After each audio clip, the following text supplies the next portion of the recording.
Bonjour et bienvenue sur l'émission Nature Co, une émission présentée par l'association Renatura Congo. Donc aujourd'hui, nous accueillons sur le plateau deux éco-animateurs qui vont nous parler un peu plus de leur travail et surtout d'un projet, les clubs vacances. Donc pour ça, on va partir tous ensemble à Bakwilou, suivre un reportage où deux autres animateurs sont présents et vont nous parler plus en détail de leurs activités. Merci.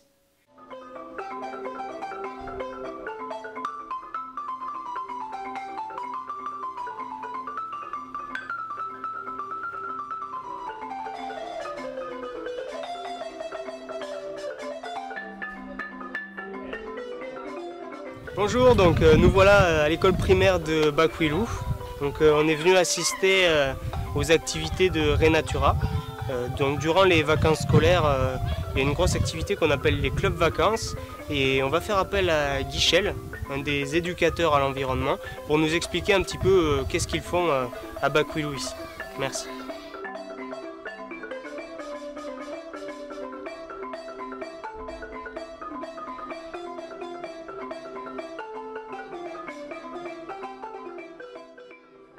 Donc Guichel, toi tu es éducateur à l'environnement. Oui, c'est ça. Donc ça consiste en quoi être éducateur à l'environnement? Oui, c'est un éducateur, c'est comme le mot le dit, un éducateur. Mais moi, je suis dans le cadre de l'environnement. Donc c'est comme un maître qui va enseigner les enfants. Et moi, je vais spécifiquement pour enseigner les enfants sur la protection de l'environnement. D'accord. Et là, on est à Bakwilou. Oui. C'est une activité qui s'appelle les clubs vacances, c'est ça? Oui. Clubs vacances, nature et découverte. Voilà. Donc ça se passe comment? En fait, là, vous voyez, on a des animations dans les classes, donc d'octobre en juin. Et début juillet, comme il n'y a plus des enfants dans les classes, finalement, nous déplaçons de village en village pour faire ce qu'on appelle, ce que vous avez dit tout à l'heure, les clubs vacances découvertes à nature. Voilà, c'est ça.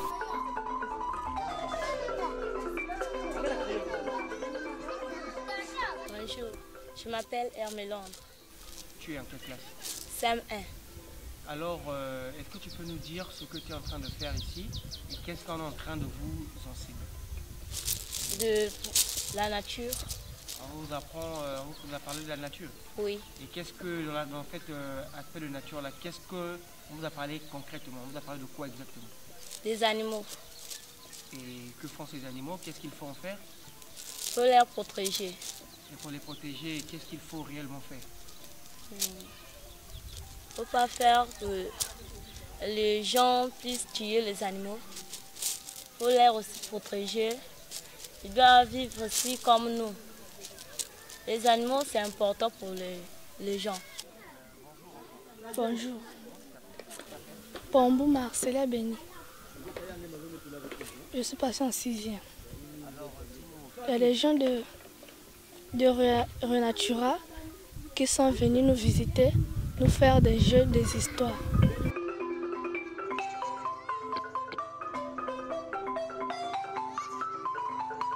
Alors Guichel, donc pour ces clubs vacances, vous avez dit, si j'ai bien compris, que c'est des animations qui sont faites durant les grandes vacances scolaires à destination des enfants et dans les villages.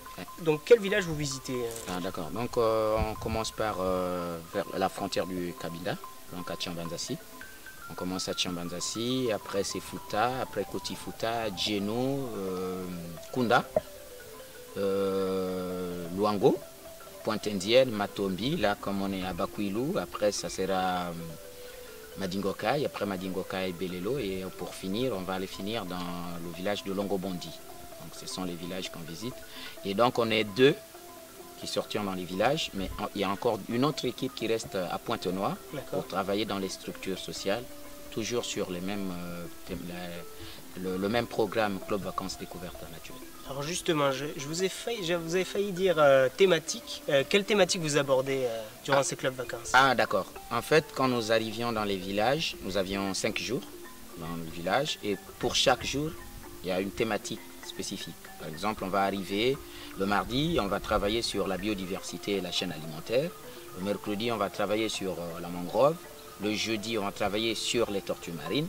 Et le vendredi, comme maintenant, on travaille sur la gestion de déchets ménagers. Ce sont les thématiques que nous abordons dans les villages. D'accord. Et ces enfants-là, avec ces thématiques, vous faites donc vous travaillez sur des thématiques larges, pas que sur les tortues marines, hein, du coup. Oui. Vous êtes en dehors de ça, même si Renatura, c'est une association de conservation des tortues marines. Oui, donc vous travaillez sur plusieurs thématiques. On travaille sur plusieurs thématiques. Donc, Ok. par exemple, les tortues, c'est jeudi qu'on fait les tortues. Et vous avez des activités par thématique? Par exemple, pour les déchets, qu'est-ce que vous faites? Vous savez, quand nous arrivions, pour chaque activité, nous arrivions le matin, on a des jeux qu'on fait dans le programme. Il y a des jeux qui sont liés à chaque thématique. Par exemple, sur les déchets, on va avoir un jeu sur le relais de déchets. Donc, pour que les enfants ils apprennent quels déchets mettre dans quelle poubelle. D'accord. Je présume qu'on verra ça. On le verra dans bientôt. Et il y a aussi la partie éducation, où on parle aux enfants sur la thématique proprement dite des déchets ménagers par rapport à l'âge des enfants. Par exemple, là où nous sommes, à Bakwilou, avec ce tranche d'âge, on fait un conte pour parler aux enfants de la gestion de déchets ménagers. C'est comme ça dans toutes les thématiques. Donc vous stimulez leur côté sensible. Voilà, donc on les raconte un petit conte où il y a toujours un enfant comme eux qui est en contact soit avec les tortues, soit avec la mangrove, et ainsi de suite. Comme ça, au moins normalement quand vous racontez une histoire aux enfants, ça reste dans leur tête. C'est une façon de parler aux enfants. Ouais, et donc il y a un conte pratiquement chaque jour. Chaque jour il y a un conte. Donc pour chaque thématique il y a un conte. Et ça dure la journée? Vous avez une activité en soirée aussi? Oui, la soirée, lorsque nous finissons avec les enfants, on fait des projections vidéo chaque soir. Et là, c'est pas que les enfants qui arrivent. Les enfants se font accompagner par les parents. Et là, au tout début, on balance les photos des enfants pour que les parents puissent voir un peu ce qu'on a fait la journée. Et comme ça, les parents ils voient les photos des enfants pour voir quelle activité les enfants vont faire à l'école et ainsi de suite. Et après, on fait un petit film pour les enfants, un super codo. Et après, soit c'est un dessin animé qu'on balance pour les enfants et les parents, soit c'est un film documentaire pour les parents aussi, pour sensibiliser aux parents sur la conservation de l'environnement. Très bien. Je propose qu'on aille voir un petit peu la pratique maintenant. D'accord, voir un peu comment ça se passe. On va voir l'atelier conte. Très bien, merci.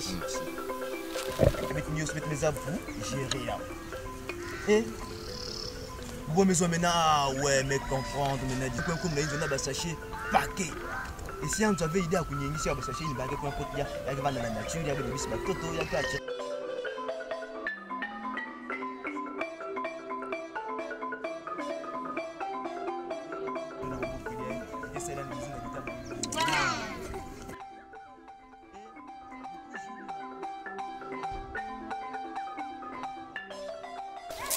Alors Guichel, là on est parti pour ce jeu là. Comment il s'appelle ce jeu? C'est le rallye de déchets. Le rallye des déchets.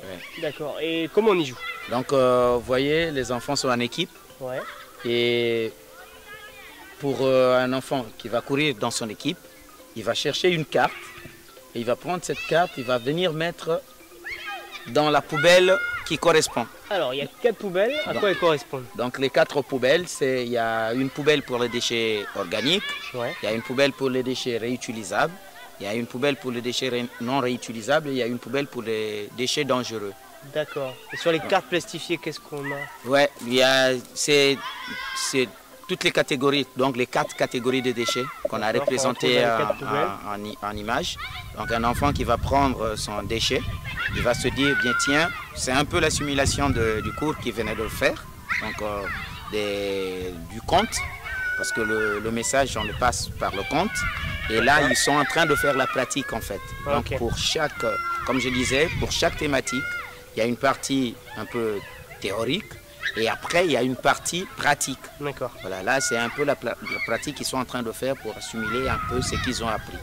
Ok. Donc en fait, au début, on leur explique bien ce que c'est un déchet organique, ce que c'est un déchet dangereux, et à partir de là, ils doivent arriver à discerner, voilà. dans quelle poubelle il va ce déchet. Voilà, donc déjà sur le compte, avec le compte Bobo, donc Bobo déjà, en fait, l'animateur les explique déjà comment Bobo, il a appris, lui Bobo, à classer ses déchets par catégorie. D'accord. Et là, eux, ils ont retenu cela. Alors, quand on revient à l'atelier, on vient à l'atelier jeu maintenant. Ouais. On le redit. Et ce qui se rappelle, c'est que Là, a c'est fait que Bobo. Bobo a dit dans le conte. Voilà, donc donc ils eux, doivent remettre ça en pratique. voilà, c'est ça, c'est la pratique qu'ils sont en train de faire. Ok. Et là, donc, c'est deux équipes, donc c'est un gros combat qui se passe. Oui, normalement. En fait, le but, tu vois, quand les enfants ils sont en train de crier comme ça, ils motivent leurs amis. D'accord. Parce que autant de tours qu'ils sont en train de faire, ça veut dire le nombre de cartes aussi, il compte. Ah ouais. Mais le nombre de bonnes cartes mises dans la bonne poubelle, ça compte aussi. Ouais, donc il faut surtout privilégier la qualité plutôt que la quantité. Voilà, c'est ça. D'accord. Et il y a un décompte de points si... Oui, à la fin, il y a un décompte de points parce qu'en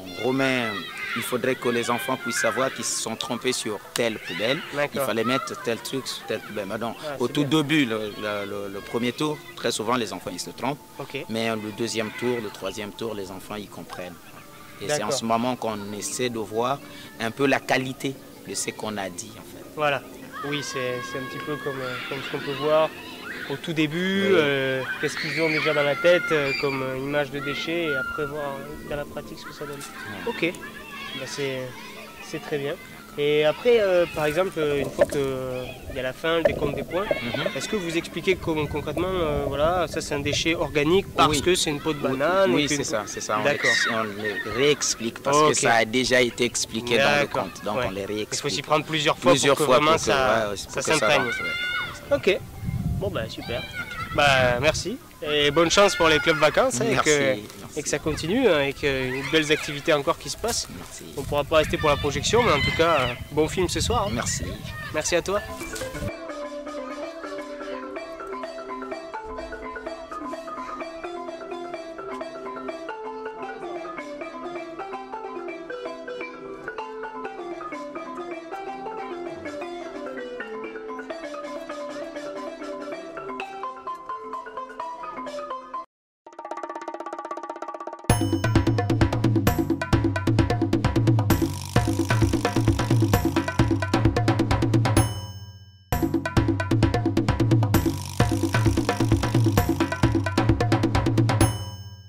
Bonjour messieurs, est-ce que vous pouvez commencer par vous présenter?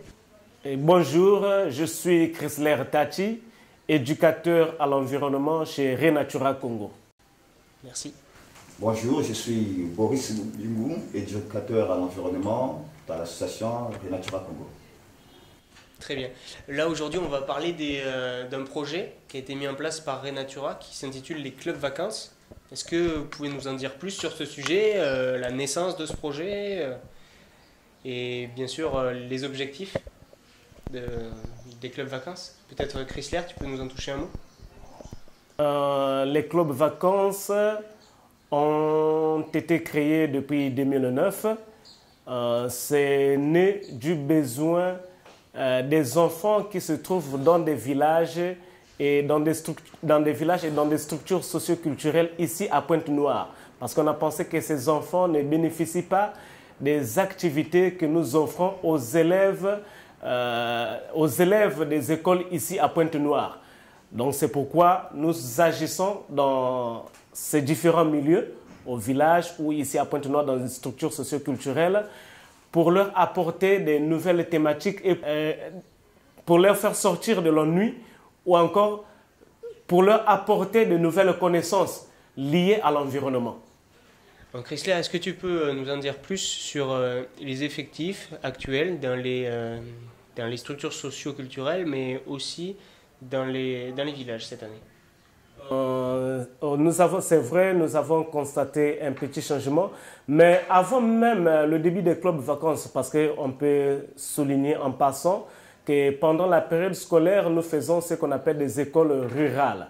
C'est-à-dire que nous, au mois, à partir de février, mars, avril, nous choisissons 1 ou 2 semaines où nous allons travailler dans des villages, Kouilou Nord et Kouilou Sud.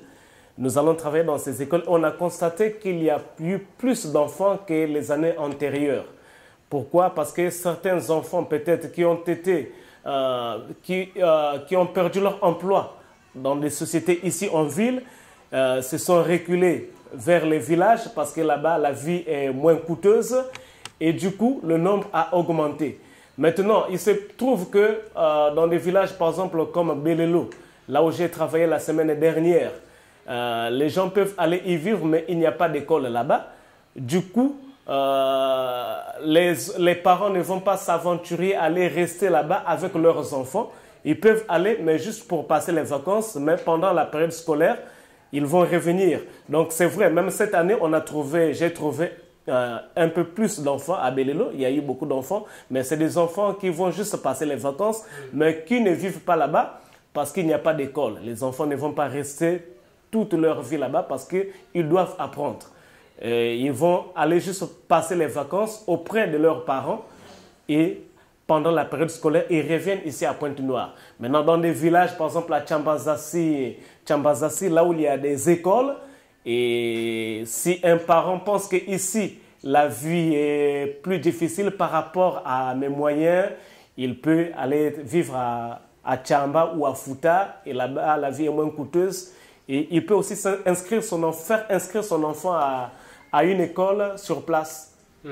Donc ce que vous dites aussi, c'est qu'il y a dans certains villages un manque qui est plus grand que dans d'autres. C'est-à-dire qu'à Tchembanzassi, comme il y a une école, il y a forcément des informations sur l'éducation à l'environnement qui circulent un peu plus qu'à Belelo. Oui. Et donc ça, vous le constatez par exemple quand vous allez à Belelo, les enfants sont plus demandeurs de ces notions environnementales? Oui, parce que les enfants qui sont par exemple à Tchamba, il y a une école à Tchamba. À Tchamba, il y a une école, nous avons un programme où nous allons pendant la période scolaire pour aller faire des animations à Tchamba. Donc les enfants de Tchamba, à une certaine période, ont déjà une information sur l'éducation à l'environnement, sur plusieurs thèmes, parce que nous repassons plusieurs années. Bon, mais à Belelo, il n'y a pas une école. Donc, la seule fois où les enfants peuvent bénéficier dans l'année d'une information sur l'éducation à l'environnement, on espère, c'est quand Renatura arrive. C'est quand Renatura arrive et quand il y a la période d'éducation, des clubs vacances. Et il faut aussi ajouter que les enfants qui vivent à Tchamba, par exemple, et les enfants qui vivent à Belelo n'ont pas les mêmes loisirs. Et ils sont sur la voie principale. Par exemple, ceux qui sont à Tchamba, ils voient les véhicules passer, il y a l'électricité, ils ont la télévision, et ainsi de suite. Par contre, ceux qui sont à Belelo, ils sont dans l'obscurité et il n'y a pas de loisirs. Donc les activités que Renatura leur offre sont les bienvenues. Et aussi parce que les enfants de Tchamba peuvent fréquenter aussi la ville de Pointe-Noire. Wow. Et donc, à Pointe-Noire, on peut avoir de l'information sur la protection de l'environnement. Et même quand on vit à Tchamba. Donc, c'est pas qu'on ne peut pas dire une rareté, ok, au niveau de Tchamba, les enfants de Tchamba. Mais pour ce qui est de Belelo, notre activité est vraiment la bienvenue à cause du fait qu'il n'y a pas, ça ne se passe pas souvent là-bas. Il n'y a pas ce genre d'activité-ci. D'accord. Et dans les structures socio-culturelles, pour en revenir à ça, j'imagine que c'est pareil, il y a une différence entre chaque structure. Donc les enfants, pareil, on a parlé du SAMU social tout à l'heure. Le SAMU social, ça doit être totalement différent que du foyer du Père Anton, par exemple. Est-ce que vous pouvez nous citer quelques différences et comment vous travaillez avec ces enfants par rapport à ces difficultés? Oui, d'abord, il faut noter qu'au SAMU social, les enfants que nous trouvons au SAMU social, ce sont des enfants qui ont vécu dans des conditions précaires. Certains, ce sont des enfants qu'on prend dans la rue et qu'on met dans cette structure. Et certains enfants n'ont pas connu leurs parents, ou encore, certains enfants n'ont pas connu leurs parents, c'est le cas des orphelins, ou encore certains enfants ont été maltraités par leurs parents. Ils ont un choc mental, et ainsi de suite. Donc, ils n'ont pas tous le même comportement. Et quand nous allons les différentes structures n'ont pas les mêmes méthodes de faire bénéficier du logement à ces enfants-là. Et quand nous allons par exemple au Cœur Céleste, là-bas, ils nous disent qu'ils ne prennent pas les enfants qui ont passé 2, 3 mois, 5 mois dans la rue. Non, ce sont des enfants, par exemple, qui viennent de quitter le domicile familial, donc 1 ou 2 jours. Donc c'est un enfant qui a été bien éduqué, mais juste qu'il a été mal compris par son parent, ou son père ou sa mère, ainsi de suite, il a déserté le foyer familial, il se retrouve là-bas. Donc c'est un enfant qui a bénéficié quand même de l'instruction, qui a bénéficié de l'éducation familiale, et il est différent de l'enfant qui se trouve au SAMU social, qui a passé peut-être 5 ou 10 ans dans la rue, et avec ces enfants-là, il faut s'adapter, il faut travailler, il faut des méthodes pour créer une entente, une complicité. Parce que parmi eux, tu vas trouver des boudeurs, parmi eux, tu vas trouver des enfants qui vont taper sur les autres, parmi eux, tu vas trouver donc toutes sortes d'enfants que tu vas trouver au SAMU social. Donc, ce ne sont pas, on n'aborde pas les mêmes méthodes de travail avec ces enfants d'une structure à une autre. D'accord. Et il y a des encadrants qui vous aident en plus, ce que les enfants déjà, parce que dans le SAMU social par exemple, ils ont déjà des animateurs qui sont avec eux tout au long de l'année. Bon, c'est sûr que ce n'est pas des animateurs à l'environnement, mais en tout cas ils sont présents et du coup ils ont déjà confiance. Est-ce qu'ils participent aussi lors de vos animations ou vous êtes en totale autonomie avec les enfants? Nous sommes en totale autonomie avec les enfants, mais sauf si l'enfant est têtu, l'enfant ne veut pas se discipliner. Là, du coup, l'encadrant ou l'éducateur qui se trouve dans la structure peut intervenir parce qu'il a une supériorité sur cet enfant-là.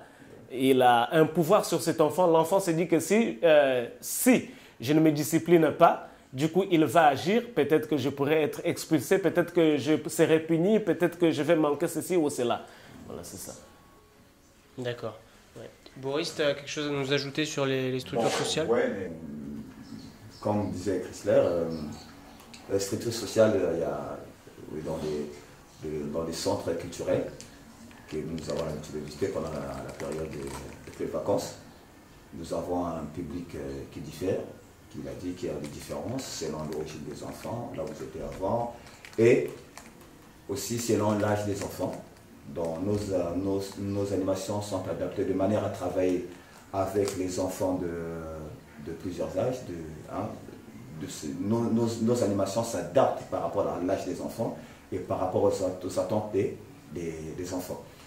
Aussi, on peut dire par rapport aux attentes des bénéficiaires, parce que nous avons aussi l'association Asie-Congo, nous avons des filles, des grandes filles, des filles mères qui travaillent avec nous et que ce sont des personnes avec qui nous ne pouvons pas faire des comptes, des jeux ou d'autres activités dynamiques, le football et tout. Mais nous faisons bénéficier de ces filles, par exemple, des activités telles que l'agriculture, des activités qui faisant des animations qui peuvent les pousser à faire des activités où elles vont bénéficier d'un revenu. Parce qu'elles sont là pour le but de la réinsertion dans la société à travers... C'est plutôt de la formation que de l'éducation. Voilà, c'est plutôt de la formation que de l'éducation. C'est vrai qu'il y a le message d'éducation à l'environnement auquel nous devons tous participer. Okay? Le message là, on doit tous participer à faire connaître ce message. Et il y a principalement pour Asie, ce qu'on doit faire intéresser à ces filles, on doit dire à ces filles, on doit se concentrer sur des activités qui peuvent leur permettre de se retrouver dans la société, des activités de commerce liées à l'environnement, des activités d'écotourisme que nous proposons, nous parlons de ça, et tout ce qui est lié à la terre, à l'environnement, et tout. Notamment l'agriculture biologique, l'élevage. Voilà. Très bien. Chrysler, il y a eu des nouvelles structures sociales qui se sont ajoutées cette année au programme? Oui, il y a une structure, il y a le centre culturel pour enfants à Louessy, qui est géré par M. Joël. C'est ce qui s'est ajouté cette année. Oui. Et ça s'est bien passé? Oui, ça s'est bien. C'est Boris qui a travaillé là-bas. Je pense que ça s'est bien passé par rapport à son rapport. Voilà. Ça s'est très très bien passé. Nous avons eu beaucoup d'enfants. Louessy, c'est un nouveau quartier. Il y a beaucoup d'enfants qui ne bénéficient pas des activités culturelles et encore moins sur l'éducation de l'environnement. Donc, comme nous sommes arrivés, ils étaient tellement contents. On a travaillé avec un grand public. On a eu au moins 50 ou 60 enfants pour la première fois. Au moins 50 enfants. Bon, voilà. On ne pouvait pas, on pouvait avoir encore un peu plus d'enfants. Mais comme il faut, nous occupons de ces enfants. Ça veut dire que nous travaillons avec des enfants, par exemple, nous travaillons avec des enfants dans les structures, dans des structures comme dans les villages. Nous travaillons sur la base des livrets. Nous avons des livrets et nous prévoyons une certaine quantité de livrets avec laquelle nous pouvons travailler avec des enfants. Donc, quand on arrive dans une structure où il y a 220 enfants, c'est bien, on peut travailler avec les 220 enfants, mais financièrement, ça va nous coûter quand même. Alors, on peut se préparer pour l'année prochaine par rapport à notre ligue, comme c'était la première fois. Mais ce qui est bien, c'est que l'information s'est bien passée, les enfants ont été motivés et les parents ont été au courant pour la première fois. Ils ont même donné l'autorisation à l'animateur principal du centre, qui est M. Joël, de prendre des enfants pour l'excursion qui s'est déroulée à Ponton-Plage. D'accord. Chrysler, Boris nous a parlé de livret pédagogique. Est-ce que tu peux nous expliquer ce qu'on peut retrouver à l'intérieur du livret? Oui. C'est bien. Avant, je vais d'abord parler, avant, on travaillait avec ces enfants dans des cahiers. C'est-à-dire, on leur offrait des cahiers que nous achetons tous au grand marché, et les enfants mettaient des dessins dans ces cahiers-là. Il n'y avait pas d'écrit avant. Donc, c'est un cahier vierge qu'on remet à un enfant et il met des dessins sur l'environnement, donc des animaux, des arbres, des cours d'eau, ainsi de suite, des poissons, tout ça. Et maintenant, on a amélioré notre activité. Nous avons pensé à leur offrir des livrets. Et dans ces livrets, on trouve des thématiques, on trouve des contes. On trouve des contes qui sont liés à certaines thématiques. Et ce sont des thématiques développées. Donc, si par exemple, quelqu'un qui n'a pas de connaissances sur la tortue marine, dès que tu ouvres ce livret, tu vas lire, on va te parler des tortues marines au Congo. On va te parler de la mangrove. On va te parler de la gestion des déchets ménagers. Et après, il y a aussi des jeux. Les jeux de mots mêlés, les jeux de mots croisés. Il y a des jeux, il y a aussi des pages vierges qu'on y trouve, là où les enfants peuvent s'exercer à dessiner des éléments naturels. C'est ça. D'accord. C'est très complet. C'est très complet, oui. C'est très complet. Parce que ces livrets pédagogiques peuvent servir aux enfants après l'activité. Parce qu'il y a une information dedans. L'enfant peut se servir de ces livrets pour apporter l'information à la maison auprès de ses amis, ceux qui n'ont pas eu à participer, et en fait à faire un peu notre travail. D'accord. Et vous nous avez parlé aussi des excursions pédagogiques. Par contre, pour le centre de l'Ouessie, est-ce que justement, quand ils sont 50, vous êtes obligé de prévoir 2 bus pour que ces enfants puissent se rendre jusqu'au site de l'excursion? C'est ça? Voilà. Bon. Donc là aussi, ça demande encore plus d'argent, et pareil pour les livrets pédagogiques, plus de livrets, plus de transport. Quand nous avons une structure où les enfants sont déjà, le nombre d'enfants est déjà connu et qu'il y a beaucoup d'enfants, nous ne pouvons pas faire la sélection. Parce que nous pensons que la sélection serait une mauvaise façon de pouvoir faire participer les enfants. Parce que quand il y a déjà des enfants, par exemple, d'un orphelinat, on ne va pas faire la sélection des enfants qui vont partir et des enfants qui vont rester. Par rapport au nombre d'enfants, par rapport à la disponibilité dans les bus. Alors, pour les faire participer à tous ces enfants avec qui nous avons travaillé pendant toute la semaine, nous sommes obligés de supporter les charges de 2 bus, par exemple, quand nous avons 30 enfants à faire déplacer ou 40 enfants à faire déplacer pour le lieu de l'excursion. Mais si nous travaillons dans une structure où les enfants arrivent par moment et que nous ne pouvons pas emmener tous les enfants, il y a aussi la permission des parents qui doivent rentrer en ligne de compte. Et nous sommes obligés de faire une sélection, par exemple, de certains enfants. Parce que si on a 50 enfants, il faut aller voir maintenant 3 bus. Alors nous sommes obligés de faire la sélection. S'il faut prendre 2 bus, on prend 2 bus. S'il faut arriver à prendre un bus, on va prendre un bus. Très bien. Et est-ce qu'il arrive que durant les clubs vacances, Chrysler, il y ait un partenaire du projet Club Vacances, un partenaire financier qui se déplace, qui rend visite à vos activités et pour voir un petit peu comment ça se passe? Oui, Par exemple, cette année, nous avons reçu un partenaire qui s'appelle Monique, qui nous a visité à Djeno. Elle est dans la structure ATM. Oui, ce sont eux qui nous financent en grande partie les clubs vacances. Et elle est venue nous visiter à Djeno. Et elle a vu comment est-ce que nous travaillons avec des enfants. Et elle était très émerveillée. Et ça s'est bien passé. Oui. D'accord. Donc ils viennent comme ça pour voir un petit peu là où ils mettent leur argent et voir si les activités se passent bien avec les enfants. Oui, c'est pour s'assurer que l'argent que nous versons, ce n'est pas de l'argent qu'on met dans une poche trouée, mais c'est de l'argent qu'on verse pour une bonne cause. C'est pour l'utilité de l'apprentissage des enfants. C'est ça. Et aussi, c'est pour qu'ils puissent se rendre compte aussi de nos besoins. En arrivant sur place, nos partenaires vont se rendre compte de nos besoins. Et si ils ont la possibilité de faire plus, ils vont faire plus. D'accord.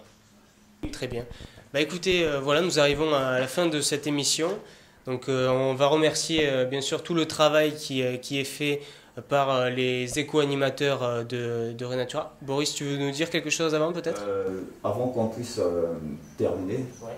On aimerait dire quelque chose aux parents, dire merci à tous ces parents qui nous envoient leurs enfants, que ce soit dans les villages ou dans les cercles culturels où nous travaillons. Et merci aussi aux responsables des structures sociales qui mettent à la disposition des enfants, qui mettent à notre disposition des enfants qui travaillent avec nous et qui jugent aussi notre travail, qui nous permettent aussi de faire plus ou d'apporter plus à ces enfants. Voilà, il faut dire merci. On va demander aussi à ces parents d'assister aussi à nos activités, surtout dans les villages. Comme ils sont sur place, souvent, quand ils sont sur place, ils peuvent assister, nous donner leur impression, nous dire. C'est vrai que la participation des parents va nous aider à faire mieux. Les parents peuvent aussi nous apporter beaucoup de choses, surtout comme nous sommes dans les villages. Les parents peuvent nous apporter beaucoup de choses. Voilà, quand ils participent, quand ils ont l'information, quand ils voient ce que nous faisons directement. Ils ont directement le retour de ce que nous faisons. C'est grâce à eux aussi que vous pouvez perfectionner votre technique d'animation. C'est grâce à eux que nous pourrons faire un peu plus. Et merci déjà à ces chefs, ces responsables de structure, ces chefs, ces responsables du village qui nous reçoivent, qui travaillent avec nous, qui nous donnent la possibilité d'aller dans ces villages. Voilà. Et qui s'occupent de nous, à tous ces amis qui sont dans les villages qui s'occupent de nous. Nous disons merci. Et que si nous avons la possibilité de rester 2 semaines dans ce village pour qu'ils puissent être un peu plus contents, on le fera. Très bien. Chrisley, un dernier mot? Oui, je voudrais dire à la population aussi de Pointe-Noire, peut-être qu'il y a des structures socio-culturelles qui existent ou qui viennent de se faire, qui viennent d'être créées maintenant. Ces structures peuvent nous contacter, peut-être que nous ne les connaissons pas, pour travailler, pour que l'année suivante, nous puissions aussi travailler avec ces structures-là. Et ils peuvent nous contacter au numéro 05 742 42 80. Très bien. Bah, écoutez, le message est passé. Merci à vous. Et en espérant que toutes ces belles initiatives vont continuer pour les prochaines années. Et voilà. Merci à vous. Bon. Nous arrivons à la fin de cette émission et donc on va se quitter sur ces derniers mots. On remercie le travail des éco-animateurs dans les villages et dans les structures socio-culturelles. Et j'espère vous retrouver à la prochaine émission. Merci.